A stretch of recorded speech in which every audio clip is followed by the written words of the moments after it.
What's up, everybody? Before we get started on the show, I just want to give a quick shout out to our new Forward Guidance newsletter. It runs 5 days a week and talks about all things macro, digital assets, and how the two worlds are starting to collide together. I'm a writer for it at least once a week, as well as a very talented editorial team. And so check the link in our description to go sign up today. It's free and you won't regret it. All right, back to the show. What's up, guys? Great to see you all here. Before we get into it, I want to ask, has anybody here watched a Forward Guidance episode before? Just raise your hand if you have. Or on the margin. Or on the margin. One or the other. It's actually Forward Marginal Guidance. That's the official name of this. Forward Marginal Guidance, Guys Emporium Edition. Unfortunately, we don't have our other compatriot, Tyler, here today. He couldn't make it, but we got the three of us here, and we're super excited to do this. Quinn, for those that don't know you, maybe you can just introduce yourself real quick. We won't let Mike do that because everybody here should already know who Mike is. But maybe if we don't, he can also add in there. That made me sound way cooler than I actually am. So thanks, Felix.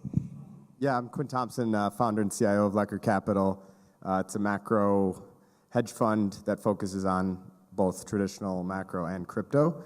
Launched in May, fully discretionary, no long or short mandate, so kind of go anywhere in both crypto and macro. Awesome. Well, look, for those that are watching this or listening for the first time, what we do here is we normally round up the markets, what happened in the week, get our takes on what we're seeing out there, mostly focus on macro, but also through a crypto lens and how they both intersect. So with that in mind, we're just going to get right into this. I want to start this episode of Forward Marginal Guidance, by just looking at some of the economic data that we got in today. We had the CPI print, which came in hot versus expectations. I'll just go through a couple numbers that I have here just to level set. But the core inflation month over month came in at 0.3% versus the consensus 0.2%. On a year-over-year basis, it came in at 3.3 versus the consensus 3.2, which was actually the first increase on a year-over-year basis for core inflation since early 2023, I believe. Headline also came in hot by 10 basis points. At the same time, on the other side of the spectrum of the labor market, we also got initial jobless claims that came out. And this is going to be something we're going to be talking about in here today, but this came in above expectations. And there's a lot of potential noise occurring right now in those data dynamics because of everything that's going on with both. There's a lot of strikes going on and there's a lot of hurricanes going on. So that's going to affect the high frequency data of initial jobless claims. But set that aside, a few other key insights that I saw before I got your guys' take on what we're seeing here. But overall, what was really interesting for me is the story around shelter inflation and owner's equivalent rent. Is that, the previous month we actually saw an uptick, but we've seen that trend continue downwards, which for those that aren't as in the weeds on inflation data, owner's equivalent rent and shelter inflation pretty much makes up like 55% of all the inflation that we're seeing these days. So it's the stickiest component, it's the most lagged component, and that's what we're really trying to see to get back to that 2% target. So that came in lower than expectations, which was great. But on the other side of things, we saw goods actually rebound higher for the first time in a long time. So most of the disinflation and outright deflation we've done on a month-over-month basis actually came from core goods. So to see that rebound, potential concern, but we're going to want to see more data. And then lastly, we also saw that services actually came in lower than expectations. So the overall vibe from what we've seen today so far is somewhat sticky inflation, but I wouldn't really say it was re-accelerating inflation. Quinn, maybe we can start with you. What was your high-level take from all of that? Yeah, I think we're in this period where everyone, a lot of the market impacts of rate cuts were front run, particularly in the yield curve and the currency markets, with the dollar getting beaten down and actually bottoming on the day of the FOMC 50 basis point surprise. And that's kind of spooked a lot of people. But the bright side of that was most of that yield strength and dollar strength is on the back of a stronger U.S. economic data with the labor report from last week. So I think we're in this digestion period where the market's trying to both price out some of the rate cuts that were in there. Today we heard one of the Fed speakers even float potentially pausing in November, which I don't think is going to happen. The forward guidance, they're kind of locked into that a little bit. And with the probably murky hurricane data that's going to come in the November NFP, if that shows, like, let's say it showed zero job growth in November, the Fed's not going to say pause at that. Like, there's a million reasons to say that data is wrong because of the hurricane, and it'll get revised higher. But they're going to have to cut and stay on that path. So I think maybe there's a case to be made why they might pause in December or push out the cuts maybe to January after that next one. But that's if the economy is fine. And so I think stocks don't really care, and we're seeing that. And the thing I'm looking most at is how quickly the Middle East tensions calm and the geopolitical premium comes out of oil a little bit, because that has contributed to this yield spike, oil spike, dollar spike. That's kind of brought if inflation scares back quicker than I think I would have expected. So I think the market's fine, the economy's fine, and we'll see through the data. But it's hard for the Fed to really change course too dramatically in such a short time after the last meeting around an election and things like that. All right, I have thoughts here, but before I do, I want to actually poll the audience here, and I want to get a show of hands. How many folks in the audience think that we have conquered inflation and that has been completely beaten? All right, that's interesting. So that's going to build on the point that I'm going to make, which is inflation. There are mechanical reasons for inflation, but the tricky part of inflation is that it tends to be very psychological, and it's very difficult to actually make quantitative analysis around it. I think the stock market is trading a little bit weird right now. Crypto's trading a little bit weird. I think a lot of people are in wait and see mode until the election happens. I'm in the camp that I don't think it really matters that much whether Trump or Kamala win, because I think markets hate uncertainty. And even if it's like a less positive outcome for stocks, in the case that Kamala were to win, I think the market still can understand that, and then they get certainty that they need for prices to go back up. But I think the part about inflation, there's a mechanical part about it, which is the Fed is looking at unemployment now. They have their dual mandate. I don't think that they're looking at inflation very much. I think they think that they've conquered inflation. And Dan Morehead was on stage this morning talking about one of the biggest policy errors that the Fed has made in a long time, about injecting some $600 billion into the U.S. mortgage market. And there are a lot of potential rationales for why that might have happened. But part of it was they were looking at unemployment more than inflation data at the time. And I think we're in this situation where they're going to set up to do that again.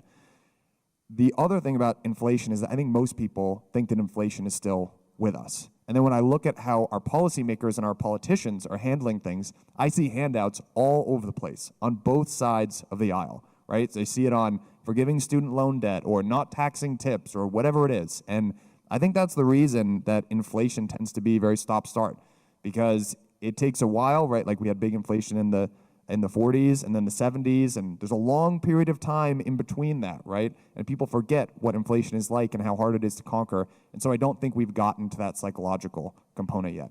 And then I think in the long run, I'm just a big believer in this financial repression idea that the only way to really solve our debt crisis long term is a nominal default, right? Not like this debt jubilee that we're just going to forgive all these debts and rip them up, but you're just nominally going to reset everything through inflation. So I don't know when it's going to reignite, but I'd be in the secular, more long-term inflation camp. The thing I'd add on that is the market trying to, you mentioned it a little bit, decipher, is the Fed's target actually 2%? And I can point to many reasons, a 50 basis point cut when inflation is nowhere near 2% being one of them, that their implicit target is not truly 2%. And in the past, they moved to this inflation targeting regime. So they said pre-COVID, we were below 2 for a while. Now we can run above 2 for a while. And so that 2% is like what all the economists argue about.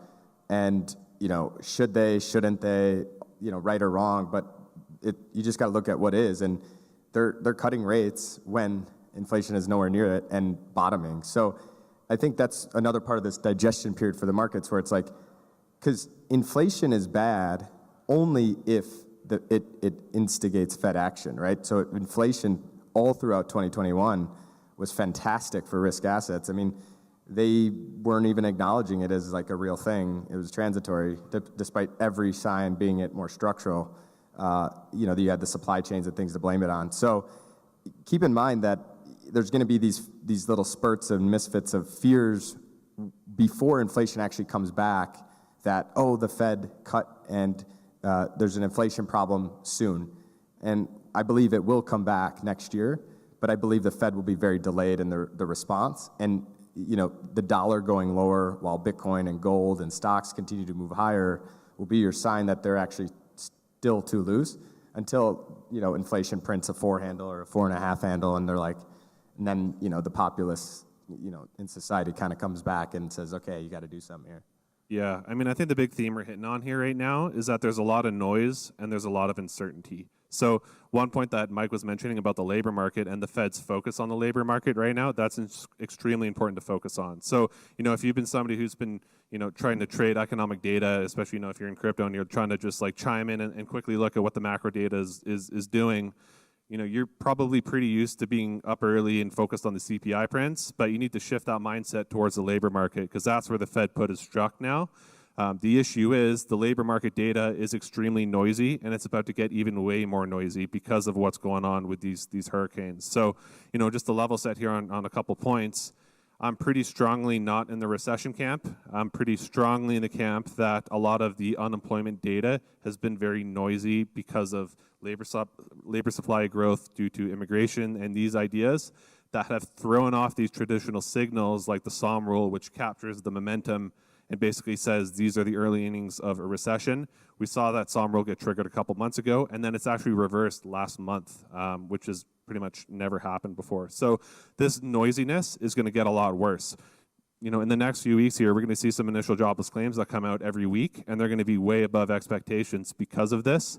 That's going to lead, I was talking to Jim Bianco this morning, and he's saying, I think it was JP Morgan thinks that we're going to get a negative jobs print next month, and that's going to lead to a skyrocketing unemployment rate. But you need to really focus in on the fact that it's mostly temporary layoffs and they're temporary dynamics, but it's going to skew the perception of things. So in a month's time, I guarantee you're going to see a lot of people start talking about a recession again, but you need to dig into the data.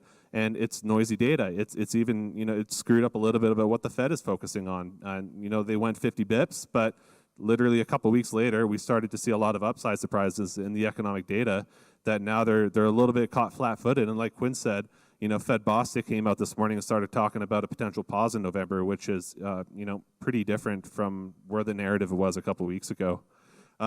Quinn, you and I backstage before we came up here, we're talking about it seems like the entire market and world is just in this like, it's so over, we're so back type I have one point on the jobs data actually before we go there, Yeah. So one thing also about digging deeper into jobs reports, there was this string of beats for the last couple months, and everyone's like, wow, the economy is doing so well. But if you looked underneath, the jobs were getting created in government services and healthcare. So this is literally the government creating these jobs themselves. So it doesn't look, I kind of wonder if part of the reason that the Fed is looking more at unemployment than they are at inflation at the moment is they're like, holy shit, unemployment is going up and we're creating all these jobs ourselves. So maybe there is a little bit something to look at here. Yeah, fiscal dominance. That's why they need to cut rates, because there's a private productive sector recession that needs to be fixed via lowering the front end, which is inflationary. So Yeah, it's not the Fed's fault. Totally. And yeah, maybe we can just have one more point here on the labor market before we move on from it. But paired with what Mike is saying about government jobs creation is the other side of this coin. And this is what a lot of the folks that think we're in a recession look at is the downside revisions that we see in the jobs prints. And, it's valid. A couple months ago, we saw that negative 800,000 jobs revisions for the past year. We've seen this consistent downside revisions in jobs prints. My argument is that you can just bake it into your analysis from here on. It's based on how the NFPs are surveyed, based on a confidence interval that just gets closer to be more specific and finalized as the tax receipts come in. So it's fairly forecastable. So, you can just bake in that revision analysis into, last week we got the super hot jobs report. You can just bake that into your forecast and just look at the trend change that's occurring, and you can still get a signal from there. I think that's a pretty easy way to do it. So shifting gears to just something I wanted to talk a bit about is just this it's over, we're so back type dynamic that we're also used to in crypto, but we're seeing it's just being so much more pervasive in macro as well. We're literally, early August, we saw the yen carry trade unwind at the same time that we saw a horrible labor jobs report come out, and suddenly everybody was talking about that. There's folks on CNBC talking about a 75 bips intermediate cut, which is, outright ridiculous. A month later, we're back into, we need to think about pausing in November, and 50 bips was a mistake. So we're just whipsawing from each extreme direction. Quinn, how do you think we got here, and why is it so insane like this? I'm going to, because Tyler's not with us, I'm going to put my honorary conspiratorial Tyler hat on and talk about the boomers and the fourth turning. But really it is. I mean, one of the things I wrote in my monthly letter that I put out a couple days ago was, S&P at all-time highs, Bitcoin's close to all-time highs, gold's at all-time highs, everything's happy. But then you peel back the onion, and in the last 2 months, we've had the second and third largest stock markets in the world have plus or minus 10% days. Japan in August, the third largest. China, now they've had plus 10, minus 10.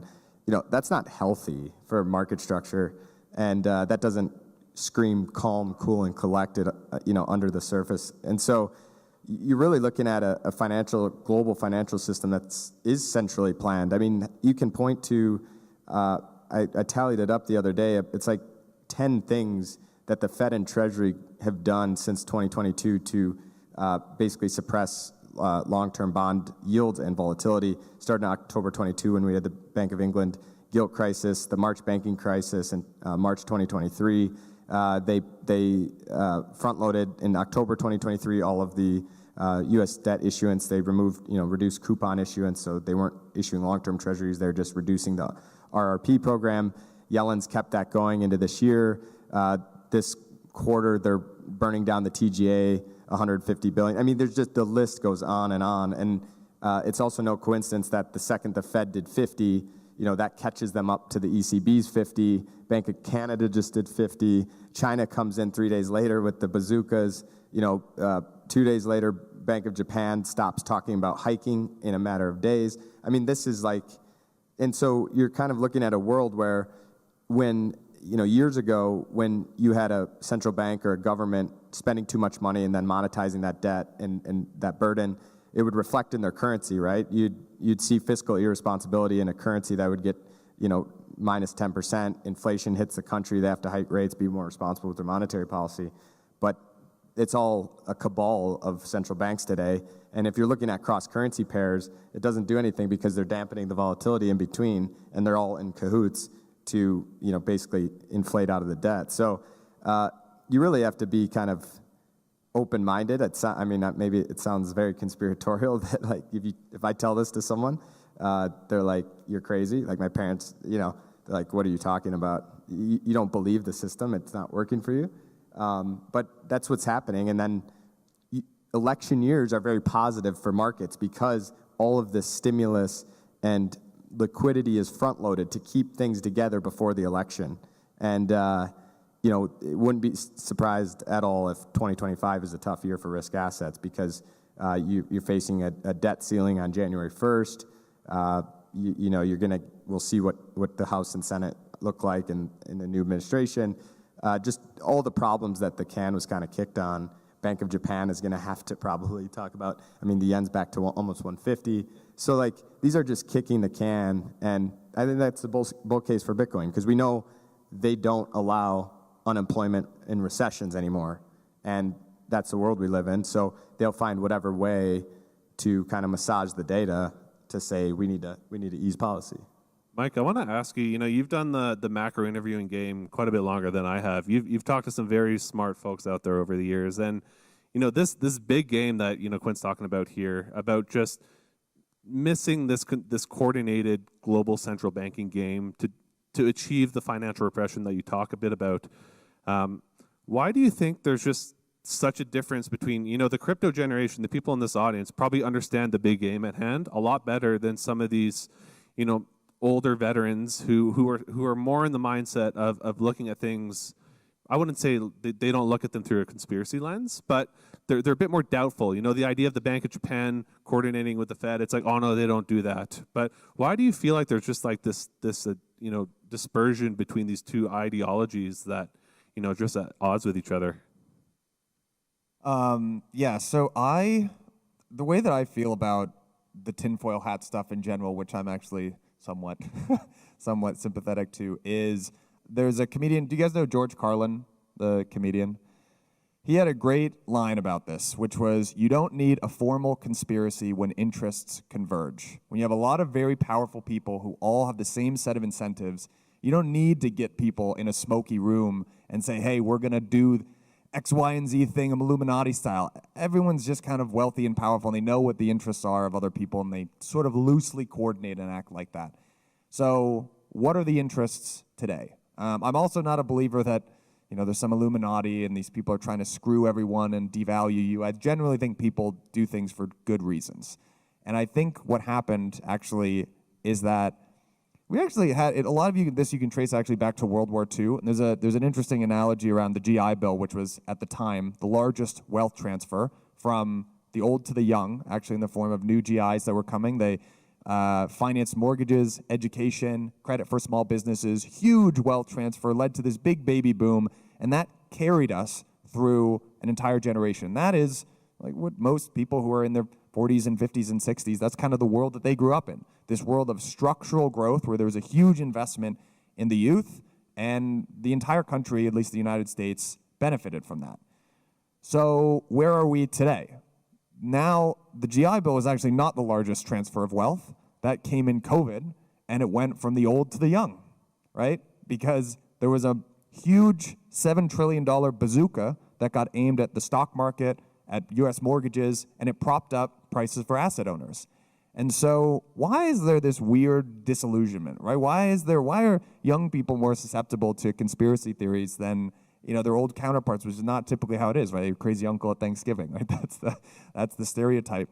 I think it's because the institutions in power today are generally protecting people of one demographic. And again, it's not for bad reasons. It's completely rational. I don't even know if I would make different choices if I were in their seats. Like, it's all been very logical, and I think it was very well intentioned. But that's why I see this divide in between.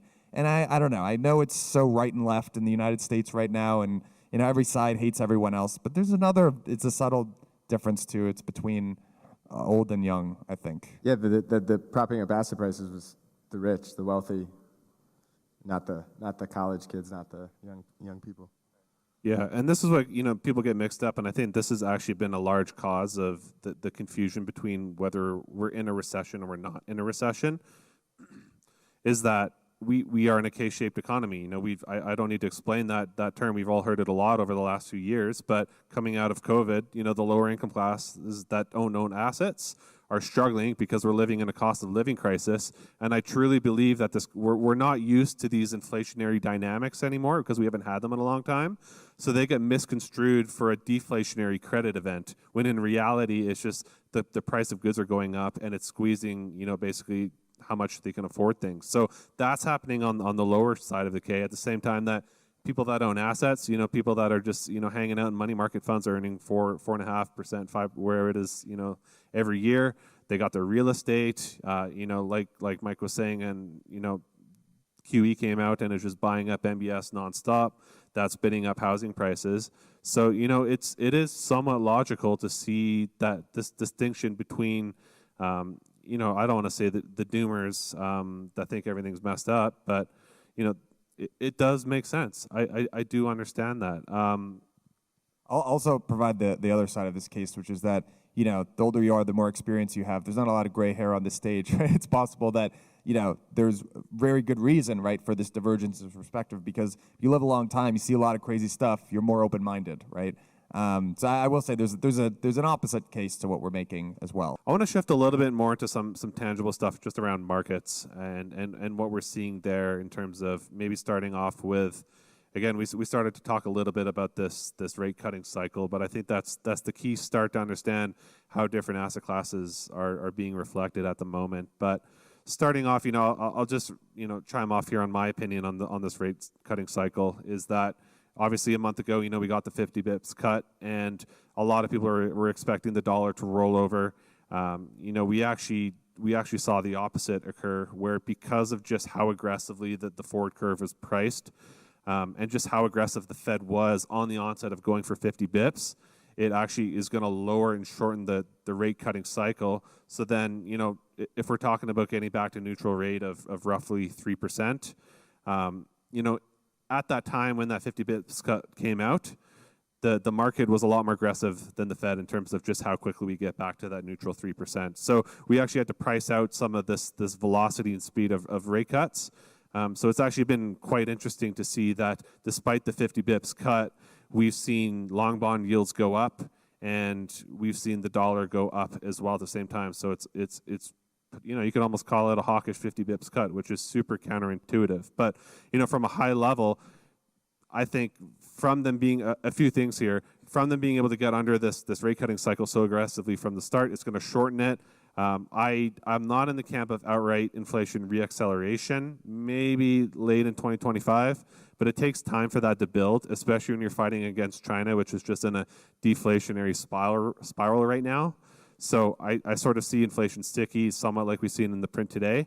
But overall, cutting into an economy that's seeing resilient growth, to me, I'm just crazy bullish on most assets, crazy bearish on long end bonds and any sort of duration like that. But maybe Quinn, I can just get your perspective on how much of that do you align with? Where do you disagree? And then maybe we can also shift into, we're all clearly bullish, but crypto has not been reflecting that recently. So maybe your thoughts there as well. First off, the election is on everybody's mind, so I think that matters. But it seems like there's this hesitancy to put risk on before November 5th, and particularly in the crypto markets. Stock market doesn't care because I don't think it really matters. I'd say the macro is when you think about the price of Bitcoin from March peak at 73, 74, to 50, and the liquidation in August to 60 or whatever we're at. We've had these dips that have all been defended pretty solidly, and I think from September 17th, FOMC 50 basis points and on, it is a markedly different macro environment where the Fed has, back in Jackson Hole and then kind of backstopped the labor market despite inflation being sticky. So that changes what you want to own, because if they are cutting into this inflationary regime, whether it's reaccelerating, whether it's just sticky, et cetera, they're backstopping the economy. So you're going to need to be invested in things that protect your real purchasing power, which is going to be risk assets. So the biggest beef probably is that equities are expensive, on a historical multiple basis. They are expensive. They're probably 10 or 15% off all-time high, forward PEs. So that's not great, and you're not going to see people bid that to records unless something crazy on the stimulus side happens. So I think that but you're also not going to see the floor fall out, right? Because these last two dips on the chart look very well supported and well bid. Nvidia's rivaling all-time highs again. And so what happens when there's not a ton of upside in equities, but the Fed is supporting the market and the economy's fine, and you have inflation? That's a 2021 environment. So I actually think there's a bit of chatter today about potential for the November cut to come off the table. I don't think that's going to happen. I do picture this: how strongly dovish the Fed was with their dot plots at the September meeting, and then we're going to get a labor report in November that's going to show some crazy low number from the hurricane. And you can write that off as the hurricane, but the Fed is not in a position to say, well, that was really weak, but we think it's going to get revised higher, and so we're going to take the cut off the table. That makes that's not how the Fed operates. So then you're looking at a position going into September or going into December where you've got 75 basis of cuts behind you. You have probably a Republican in the White House, and I think the 10-year, the bond yields are starting to reflect a price of a higher growth environment. So a week ago, I thought no way was that price for a potential Trump victory or a reacceleration of the economy, no matter who wins. So that's, I think, a little more fair. But I do think the glaring one is Bitcoin. That's not. And if you look at the tape most recently, it does look like the government's selling part of that $4.4 billion that they got approval earlier this week, and I think is what's keeping it down. Today and yesterday most recently, you can see ETH outperforming despite zero inflows into the ETF. How does that work? idiosyncratic selling in Coinbase, in Bitcoin, and you can see it in the Coinbase premium, and so that's my guess. I think it's a lot of noise and chop until that election, but with the macro at your back and in a fundamentally different position than when Bitcoin was at 55 or other low levels like this. Plus, I don't think the November, December positive potential election outcomes and reacceleration of the economy are priced in. That's probably the area I would say is the most interesting to me. Yeah, so I think we should actually talk about like the poly market odds that are moving quite a bit on the election at the current moment. I think that there's a little bit, we've been talking about stocks and crypto as if they're very similar, but S&P is doing great this year, right? If you just close your eyes and buy, there's no reason to be upset if you own that. That's been straight up. And really, there's not any reason to be upset about crypto either. Like, this is where I think we've got short attention spans. I think that we probably pulled forward a lot of the price appreciation when the ETFs launched, and that was a little bit of a surprise. The market didn't believe it. Bitcoin appreciated quite a bit, and it made it not much of a bear market. Past crypto winters have been like desolate. Like, there were not 20,000 person conferences going on in 2019. It was like, you're lucky if you're getting 400 people in a room, right, talking about the blockchain and enterprise blockchain and stuff like that. That was the scene. It's completely different. And I think we just pulled forward a lot of that growth, and eventually, like, Bitcoin just had to correct, and it corrected in terms of time, and it's ranged ever since, and I think that's very okay. I also think that, I think it's interesting to think about, one thing to just consider is it's so consensus, it's such a consensus view that if Trump wins, it's just going to be crazy bullish for everything, buy risk with both hands. And every time, everyone is so lined up on that belief. I've just never seen it be right. Never, ever. I don't have gray hair, but I've just never seen it work for me once. And so, it kind of makes you think, well, what could I be getting wrong here? And I think that we were talking about something pretty interesting backstage. It's interesting to think about how Bitcoin versus a basket of alts might perform in a Kamala versus Trump victory. And right now the thinking is that if Trump wins, he's going to make it much easier to operate protocols based out of the United States. Maybe we'll relax some of the geofencing, and we can actually serve crypto-based products to users in the United States, which is great, right? It should be super bullish for alts. The bear case for that actually is that now these protocols are actually able to earn revenue. Maybe they're able to return some of that to token holders without it getting labeled security. Well, then everyone asks, it's like the Russ Hanneman quote, right? It's like, why would you earn revenue? Because everyone's going to ask how much, and then it's never going to be enough, and you went from being a potential pure play to the 2 times revenue dog. And there's a pretty interesting, the more I know we were talking about this just an hour ago, but the more I chew on that, that's probably right. Like, most of the alts are wrong in terms of their valuations. Like 90%, 99.5% are overvalued, and like 0.5% are undervalued because they're going to be huge winners. And so, it just bears in mind that it rarely ever plays out exactly how you think it's going to play out, and the future's always surprising. But I think that's an interesting case to discuss. Yeah, I've been more outspoken than the average. Most people don't like to go into politics, but I think it pretty high degree of confidence Trump's going to win.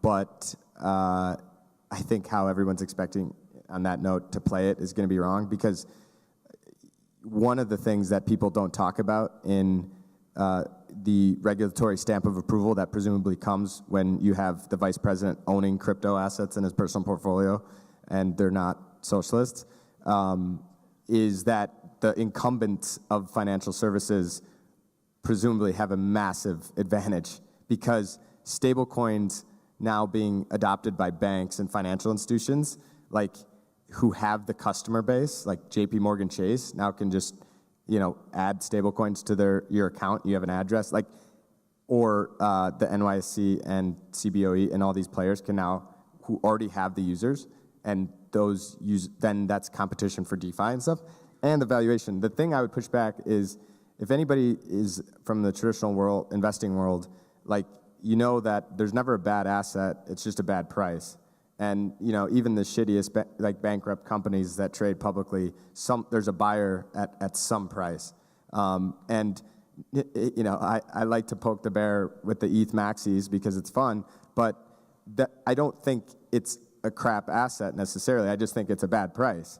And the Bitcoin ETF, put it on the main stage where you could say, I think Bitcoin has properties that are superior to gold, and it's trading at 1/15 of the market cap. And so if I believe in the structural reasons to buy gold, I should have like 10 or 1% of my gold allocation in Bitcoin.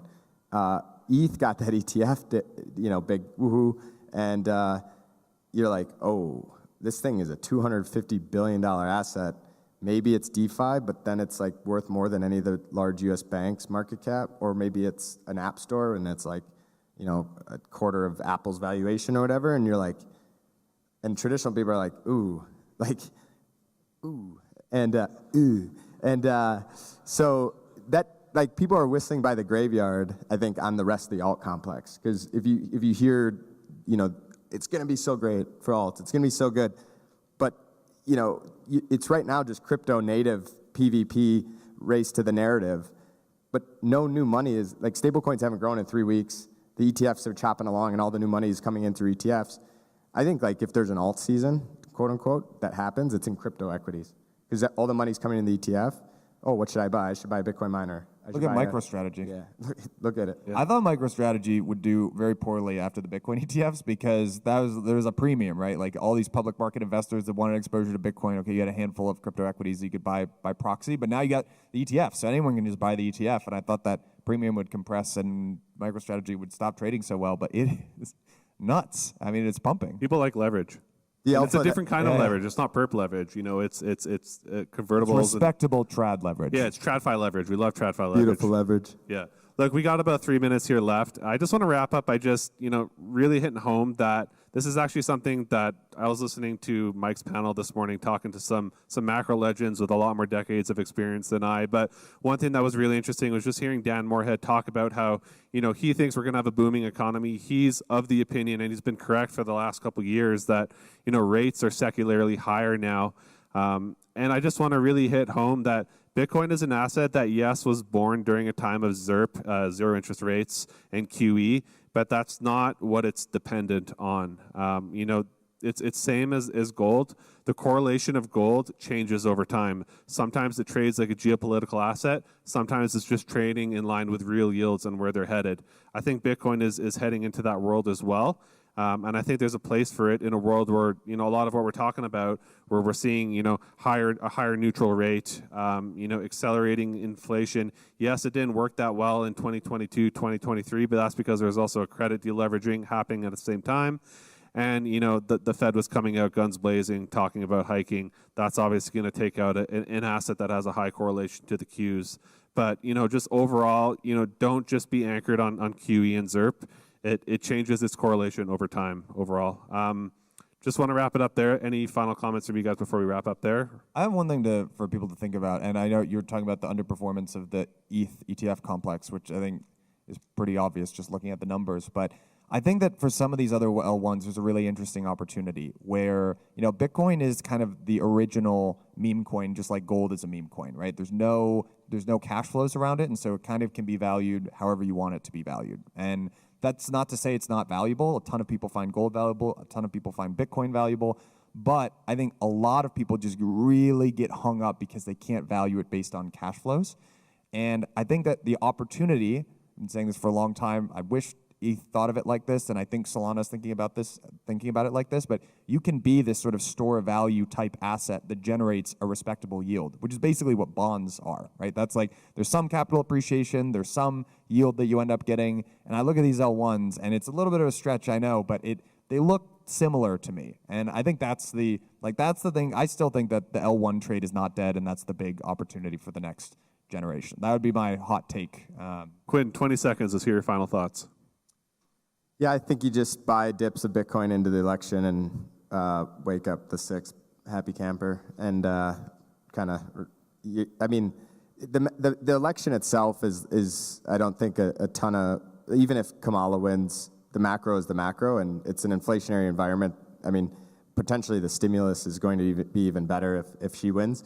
So I think it's just a more path dependency thing where, you probably get a dip, and does it take longer for that macro to play out and a slower kind of grind up, or a Trump victory? Obviously, people are going to speculate and probably pull forward months of price appreciation into a shorter time horizon. So I think that's a big determinant as to how quickly the cycle ends as well, is how kind of front run, kind of like we were earlier this year. And the bigger risks than I see the election itself. Like the U.S. is fine. We always operate. The government's fine. It's going to be corrupt the next day too after we wake up. But the things like geopolitical, right now that's kind of the status quo. People aren't doing crazy things. China's, there's a headline this week about Taiwan, the Israel, Iran stuff, the Russia, Ukraine stuff. I think when you kind of loosen up the puzzle pieces on some of these big elections, that's, you get, people starting to, perform strategery that front. So those are the end of inflation. I think 2025 is like a maybe dicier period. Yeah.